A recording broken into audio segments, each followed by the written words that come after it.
దేవుడి నామంన అందరికీ వందనాలు.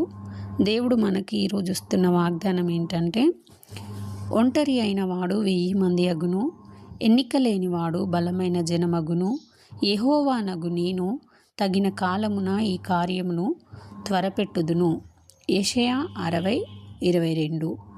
ఈ వాక్యం యొక్క అర్థం ఏంటంటే, మనలో చాలామంది నేను ఏం లేని దాన్ని, ఎన్నిక లేని దాన్ని, ఒంటరివాడిని, నాకు ఎవరి సపోర్ట్ లేదు, నాకు అన్నదమ్ములు కానీ, అక్కచెల్లెలు కానీ, అత్తగారు కానీ, అలాగే సంఘంలో కానీ, ఎవరిలో కానీ నాకు ధనం లేదని, డబ్బు లేదని, అలాగే ఇంకా నాకు ఉద్యోగం లేదని కానీ, ఇంకా ఏది లేదని కానీ నన్ను చాలా చిన్న చూపు చూస్తూ ఉన్నారు. నేను ఒంటరిదాన్నని, నాకు బలగం ఎక్కువగా లేదు అని చెప్పేసి, అధికారం లేదు అని చెప్పేసి నన్ను అందరూ చాలా తక్కువగా చూస్తూ ఉన్నారు. నేను ఒంటరివాణ్ణి, నాకు ఎవ్వరి సపోర్ట్ లేదు, దేవా నా పరిస్థితి ఏంటి అని బాధపడే వారికి దేవుడు ఈ వాక్యము ద్వారా మాట్లాడుతూ ఉన్నాడు. ఏమని అంటే, నువ్వు ఒంటరి వాడివి కాదు, అలాగే నువ్వు ఎన్నిక లేని వాడివి కాదు అని చెప్పి ఏమని అంటున్నాడంటే, నిన్ను 1000 మందిని చేస్తాను, అలాగే నిన్ను బలమైన జనముగా చేస్తాను.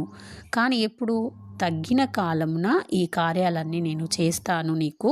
నువ్వు భయపడొద్దు, నేను నీతో ఉన్నాను. నువ్వు ఒక్కడివి కాదు, నువ్వు 1000 మందితో సమానము, నువ్వు బలమైన జనముతో సమానము. నీకు ఎంతమంది నీకు పోటీ వచ్చినా కూడా నేనున్నాను అని దేవుడు మనతో మాట్లాడుతూ ఉన్నాడు. కాబట్టి మనం ఒంటరి వారమని కానీ, మనకి ఏం లేదని కానీ ఎప్పుడూ బాధపడొద్దు. ఎందుకంటే బలమైన దేవుడు మనతో ఉన్నాడు కాబట్టి మనం ధైర్యంగా ఉండాలి. ఎప్పుడు కానీ అధైర్యపడకుండా ధైర్యంతో ముందుకెళ్ళాలని దేవుడు ఈ వాక్యాన్ని మనకు చెప్తా ఉన్నాడు. మనము ఈ వాక్యము దేవుడు మన జీవితంలో నెరవేర్చునుగాక.